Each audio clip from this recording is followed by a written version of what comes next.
आप GST office से बोल रही है ना? हाँ। तरीके से बात करना सीखिए, ऊपर कंप्लेंट कर दूंगा। आप निपटती देर नहीं लगाएंगे। विष्णुदेव साहब से पूछ लेना कौन है, किसकी फर्म पे जाके आप बात कर रही है। ओपी चौधरी को फोन करूं क्या? किस तरह से आपकी फोटो खींच के मंगाऊं मेरे हिसाब से?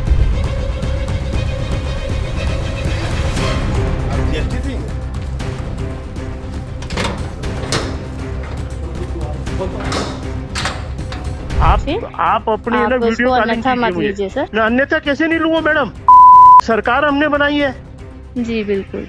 फिर ऑडियो में आप आगे सुनेंगे किस तरह से व्यापारी द्वारा धौंस दिखाया जा रहा है। कहा जा रहा है कि सरकार तो हमने बनाई है, कहा जा रहा है कि विष्णुदेव साय से बात कर लो, कहा तो ये भी गया कि वित्त मंत्री ओपी चौधरी को बता दो, इसके अलावा जीएसटी कमिश्नर को कह दो मुझसे बात करने के लिए। इस तरह से धौंस दिखाया गया। नमस्कार, जय जोहार, जय छत्तीसगढ़ में यशवंत सौर आप देखना शुरू कर चुके हैं भिलाई टाइम्स। अगर आप धौंस दिखाते हैं सरकार का, अगर आप धौंस दिखाते हैं अपने पावर का, अगर आप धौंस दिखाते हैं रसूखदार का, तो ये वीडियो आप आखिरी तक देखिएगा कि कैसे एक रसूखदार व्यापारी अपना धौंस दिखा रहे थे, सीएम का करीबी होने की बात कर रहे थे, वित्त मंत्री ओपी चौधरी के करीबी होने की बात कर रहे थे और धमकी भी दे रहे थे कि बता देना मेरा नाम। बकायदा ऑडियो लीक हो गया है, ऑडियो वायरल हो गया है। ये ऑडियो है एक व्यापारी और जीएसटी इंस्पेक्टर का। ये दोनों के बीच की बातचीत है, लगभग 2.5 मिनट के आसपास की बातचीत है। और इस 2.5 मिनट की बातचीत में कैसे एक व्यापारी अपना धौंस दिखा रहा है वो भी आपने ट्रेलर में देखा होगा। आगे आप फुल वीडियो जरूर देखिएगा। इसी वीडियो में वो पूरा ऑडियो जो लगातार सोशल मीडिया पर वायरल हो रहा है वो भी आपको देखने को मिलेगा। और ये ऑडियो जैसे ही सोशल मीडिया पर वायरल हुआ, प्लेटफॉर्म पर चीजें सामने आई, उसके बाद सरकार ने उस धौंस दिखाने वाले व्यापारी के खिलाफ कार्रवाई कर दी है। कार्रवाई इसलिए की गई है कि किस तरह से गलत आरोप में फंसाने की तैयारी थी उस स्टेट जीएसटी इंस्पेक्टर को, और कैसे उसे कहा जा रहा था कि मैं तुम्हें फंसा दूंगा। आप आगे ऑडियो सुनिएगा, लेकिन आपको पहले सिलसिलेवार पूरा मामला बता देते हैं कि आज ये पूरा मामला किस बात को लेकर था। आपको बता दें कि स्टेट जीएसटी की दबिश हुई है। 1 दर्जन से अधिकारियों ने आज 2 ठिकाने पर दबिश दी है। मुनीष शाह और राहुल शर्मा के फर्म में भी दबिश दी है और दलदल सिवनी महेश कॉलोनी गुड़ियारी में दबिश दी गई है। और कारोबारियों ने जीएसटी के अफसर को यानी कि जीएसटी की टीम को कल कार्रवाई करने से रोका था। रोकने के बाद एक ऑडियो वायरल हुआ था। जिसका वायरल हुआ है उसका नाम आपको बता दें कि मेसर्स योगेश कॉमर्शियल है। महेश कॉलोनी गुड़ियारी के मुनीष कुमार शाह और मेसर्स जगन्नाथ कंस्ट्रक्शन दलदल सिवनी के राहुल शर्मा के विरुद्ध अनियमितता की शिकायत मिली थी और उसी बात को लेकर कल जीएसटी की टीम पहुंची हुई थी। राज्य कर निरीक्षक रितु सोनकर और होमेश वर्मा को निर्देशित किया गया था जांच के लिए। जैसे ही जांच टीम वहां पहुंचती है उसके बाद फोन घनघनाने शुरू हो जाते हैं। फोन घनघनाने वाला शख्स होता है मेसर्स योगेश कॉमर्शियल, जिसकी शिकायत हुई है। शिकायत के बाद आज फिर से रेड की कार्रवाई की गई है। कल ये ऑडियो वायरल हुआ, लगातार सोशल मीडिया पर तेजी से वायरल हुआ और इसके बाद चर्चा रही कि कैसे सरकार का नाम लेकर धौंस दिखाया जा रहा है, कैसे वित्त मंत्री के नाम लेकर धौंस दिखाया जा रहा है। और आज उसी व्यापारी के खिलाफ कार्रवाई की गई है। आज उसी व्यापारी के खिलाफ जीएसटी ने रेड मारकर उसकी अनियमितताओं को पकड़ा है। सरकार की ओर से प्रेस रिलीज जारी की गई है। उस प्रेस रिलीज में किन बातों का जिक्र है ये भी आप सुन लीजिए। प्रेस रिलीज में कहा गया कि मुख्यमंत्री विष्णुदेव साय ने राज्य कर निरीक्षकों को शासकीय कार्य के दौरान व्यवसायियों द्वारा धमकाने की घटना को गंभीरता से लेते हुए कड़ी कार्रवाई के निर्देश दिए हैं। यानी कि बात सीएम विष्णुदेव साय तक पहुंची और सीएम साहब जो दिखते हैं बहुत सरल सहज, आज उन्होंने एक्शन मोड दिखा दिया है। उल्लेखनीय कि राज्य कर जीएसटी विभाग द्वारा बोगस फर्मों, संदिग्ध फर्मों की पहचान के लिए रिस्क पैरामीटर के आधार पर ऐसे फर्मों की पहचान कर भौतिक सत्यापन की कार्रवाई की जा रही है। विभाग के निर्देश पर निरीक्षकों द्वारा रायपुर स्थित messrs Yogesh commercial, Mahesh colony Gudiyari के मुनीष कुमार शाह, मेसर्स जगन्नाथ कंस्ट्रक्शन दलदल सिवनी के राहुल शर्मा के विरुद्ध अनियमितता की शिकायत प्राप्त होने पर व्यवसाय के भौतिक सत्यापन के लिए राज्य का निरीक्षक रितु सोनकर और होमेश वर्मा को निर्देशित किया गया था। आदेश के परिपालन में कर निरीक्षक भौतिक सत्यापन करने गए थे, लेकिन दोनों व्यवसायियों द्वारा निरीक्षकों के साथ दुर्व्यवहार करते हुए धमकी दिए गए, जिससे व्यवसाय के भौतिक सत्यापन के शासकीय कार्य में व्यवधान उत्पन्न हुआ। मुख्यमंत्री साय के द्वारा व्यवसायियों के इस कृत्य को गंभीरता से लिया गया।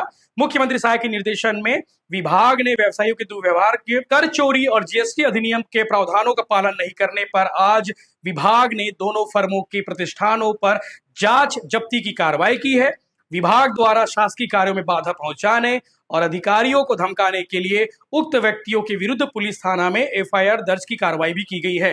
जैसा कि इस ऑडियो में आप आगे सुनेंगे किस तरह से व्यापारी द्वारा धौंस दिखाया जा रहा है। कहा जा रहा है कि सरकार तो हमने बनाई है, कहा जा रहा है कि विष्णुदेव साय से बात कर लो, कहा तो ये भी गया कि वित्त मंत्री ओपी चौधरी को बता दो, इसके अलावा जीएसटी कमिश्नर को कह दो मुझसे बात करने के लिए। इस तरह से धौंस दिखाया गया। और वहीं राज्य कर जो इंस्पेक्टर है वो किस तरह से बात कर रही है वो भी आप सुनिएगा, उनकी शालीनता देखिएगा कि ऐसे मामलों में किस तरह से अधिकारी बात करते हैं।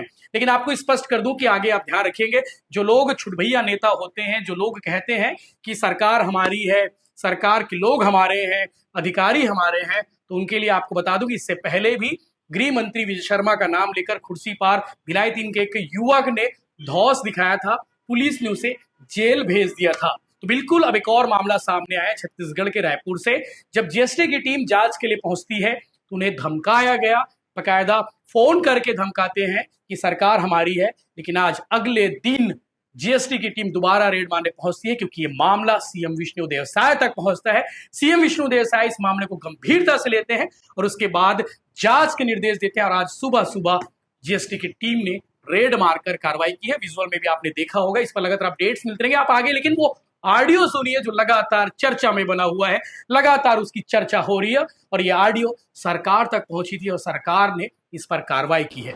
जय हिंद। अब जीएसटी ऑफिस से बोल रही है ना, हाँ। तरीके से बात करना सीखिए। ऊपर कंप्लेंट कर दूंगा, आप निपटती देर नहीं लगाएंगे। विष्णुदेव साय से पूछ लेना कौन है, किसकी फर्म पे जाके आप बात कर रही है। ओपी चौधरी को फोन करूं क्या, किस तरह से आपकी फोटो खींच के मंगाऊं मेरे स्टाफ से? फोन फर्म चालू है कि नहीं? जा आप स्टाफ है क्या वहां जीएसटी की? आपका लाइसेंस, आपका नंबर दीजिए मुझे, क्या नंबर है आपका? मैं अपने नंबर से ही कॉल करी हूँ। तो आपका नाम बताइए ना मुझे। मैं रितु सोनकर बोल रही हूँ। मैं अभी बात कर रहा हूँ, आप फोन चालू रखिए, मैं बात करता हूँ ओपी चौधरी से। किस तरह से बात करती है आप? सुनिए ना सर, सुनिए ना, मुझे आप बस कैसे जगह देखना था। आपने लूज टॉक किए ना आपने। अच्छा सॉरी, मैं सॉरी, बिल्कुल सॉरी। आपको तमीज नहीं है किसने? आपकी फर्म चालू है कि नहीं चालू? आप नौकरी पे है कि नहीं है, पता है आपको? आप ये परमिशन लेके आइए वहां से, सीटीओ से, किसी से। वही भेजे हैं सर मेरे को। तो मुझे आपका लेटर दिखाइए, मुझे मेरे लड़के के पास जाइए, मैं बोल रहा हूँ लड़के से फोटो आप दिखाइए कि आप मतलब विजिट करने आए हैं। लिखा है क्या, कोई लिखित में लेटर है? यही गली में ही हूँ मैं। अरे सुनो ना, कानून आपसे ज्यादा जानता हूँ मैं मैडम। 2 मिनट लगेगी, एसीबी को बुला के कार्रवाई करा दूंगा, एंटी करप्शन को बुला के कार्रवाई करा दूंगा, ओपी चौधरी वगैरह को सबको बुला के कि आप मेरे घर पे क्या चीज करने के लिए आई है, और ऊपर से मेरे को बोल रही है कि ऑफिस चालू है कि नहीं चालू है। और जीएसटी कमिश्नर से बोलती है मेरे से बात की। क्या है, बहुत से फर्म वाले ना ऐसे ही बोल रहे हैं, तो कुछ मतलब टरकाने जैसा, तो इसीलिए मैं आपसे आप अपनी ना वीडियो कॉलिंग मत लीजिए सर। ना, अन्यथा कैसे नहीं लूंगा मैडम, सरकार हमने बनाई है। जी बिल्कुल। फिर आपने अन्यथा कैसे, आपने कैसे ये बोल दिया कि आपकी फर्म चालू है कि नहीं चालू है? जब मैं आपको इतना हिंट कर दिया कि सरकार मैं बनाता हूँ, तो समझने की कोशिश ही नहीं कर रही हो आप। नहीं कोई बात नहीं, चलिए ठीक है। मैं अभी आपके पहले मैं आपका आइडेंटिफिकेशन मंगवा रहा हूँ। हाँ, फोन कर रहा हूँ, मैं खुद दिखा दूंगी सर, आप चिंता मत कीजिए। सोनकर मैडम ने 1 लाख रुपए की डिमांड की थी मुझसे। ऐसा कैसे बोल सकते हैं सर, बताइए। मैं तो कुछ नहीं बोली ना आपको ऐसा, मैं तो आपको कुछ भी नहीं बोली ऐसा। नहीं मैडम, आपने ऐसा कैसे बोल दिया मेरे को कि वो फर्म चालू है नहीं? मेरे को एग्जांपल दे रहे हो कि थोड़ी देर पहले मैंने किसी को फोन किया। ठीक है ना सर, नाराज मत होइए, मैं थोड़ा सा बस जगह को देख के ना फोटो खींचना चाहती हूँ।